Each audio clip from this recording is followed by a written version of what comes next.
For those of you who don't know, there is a special place in the United States called the Bay Area, technically the San Francisco Bay Area. And this special place houses some of the world's most edgy individuals. And to give you an example of this, I bet you didn't know that almost 10% of the Urban Dictionary is constituted of phrases and words that originated from the Bay Area. Ask anybody that's from there and they'll tell you it's true. So there was a recent decision that came out of a Bay Area court that was first reported by the LA Times. Basically, a jury decided that two students that were kicked out of high school for purportedly wearing blackface and taking pictures should be awarded compensation in the amount of over $1 million. You see, a lot of people would see that and think, this is wrong, this is not okay, I'm so glad that I don't live in the USA. And it's exactly that type of thinking that actually led to this outcome. You know that saying, when you assume you make an ass out of you and me? Well, this is a perfect example of how a series of assumptions made a bunch of edgy teenagers' parents millions of dollars.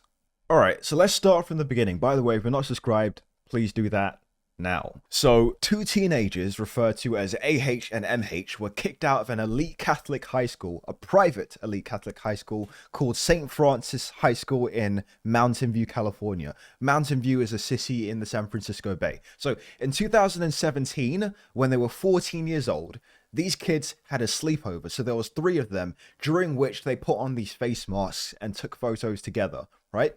However, in the photos, they basically appeared as if they were basically 3 white kids in blackface. That's what the photos look like. But it turns out that one of the masks was for acne and it was purchased by one of the boys' mums. So apparently the face mask, when you apply it, it's originally green, but then as it dries and it hardens, it turns to a darker shade of green, which then, with bad lighting and a 2017 phone camera, looks like you basically painted your face black. And that's essentially what happened in this situation. And apparently the reason why the 2 other boys applied the face mask was because they were doing it in solidarity with their friend who was seriously suffering from bad acne.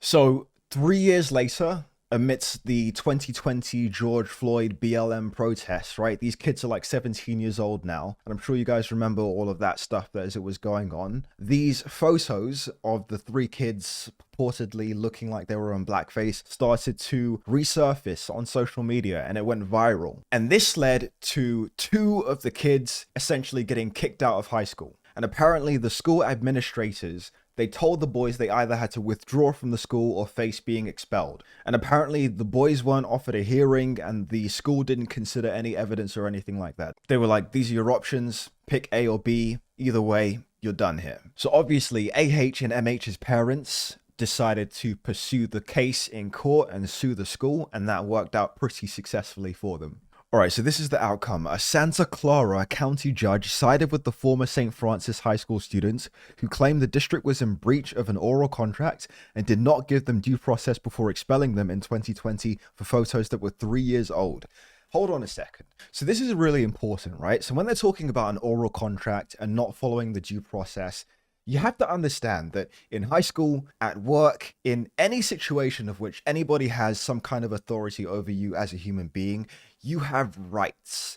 If somebody wants to take action against you for doing something wrong, they have to follow the due process. You have to be given the opportunity to defend yourself and to, you know what, let me just bring up the actual definition of this because this is really important. So the 5th Amendment and the 14th Amendment. No person shall be deprived of life, liberty, or property without due process of law. And the second one says, nor shall any state deprive any person of life, liberty, or property without due process of law. And there is some form of this legislation in every single Western country in the world that basically states that, like, yo, if anything is going to happen to you, right, they need to follow due process. But what is due process? Let's cover that really quickly. It's really simple. It's really straightforward. An unbiased tribunal, notice of the proposed action and the grounds asserted for it, an opportunity to present reasons why the proposed action should not be taken, right? The right to present evidence to defend yourself and to call witnesses to defend yourself, the right to know the opposing evidence, what they're bringing against you to take action against you, the right to cross-examine adverse witnesses, as in people that are saying or claiming that you've done something wrong. You have the right to be able to argue with them about what they're claiming that you've done. A decision that is based exclusively on the evidence presented, right? Not some outside evidence or some assumptions. The opportunity to be represented by counsel, a requirement that the tribunal prepare a record of evidence presented, and a requirement that the tribunal prepare written findings of fact and reasons for its decision. Basically, all in all, to summarize it, is that if you're going to kick two 17-year-olds out of high school that they're paying thousands and thousands of dollars for every year in what seems to be their junior or senior year, right before they're going to go to college or university, you're basically in a position to where you could ruin their entire lives, right? You could completely destroy their reputation. So you want to make sure that any decision that you take in response to these allegations against them, that you make sure you cross every T and dot every I, that you have your evidence ready, that you have a explanation specifically detailing why you're kicking these kids out of school, so nobody can say that you haven't addressed this situation in the correct and professional and appropriate way.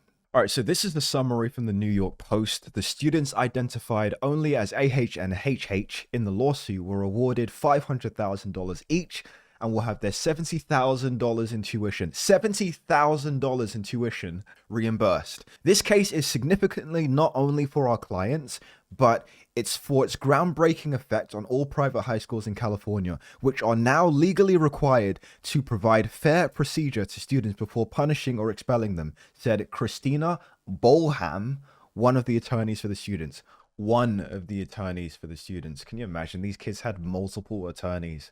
Oh, you know what? I just thought of something that everyone will be able to relate to, okay? But remember when you were a kid and your parents go out and then they come home and then they find that something is broken or something hasn't been done or something hasn't been done in the right way, and it's just automatically your fault. They assume that it was you. It could have been somebody else. It could have been your sibling, but they assume that it's you. And you catch a beating for that, despite whatever defense that you try and make. Even your parents, they might not 100% know or be sure that you did it or not, but they know you. They don't have proof, but they know you, and they assume that you did it, so you're getting that beating anyway.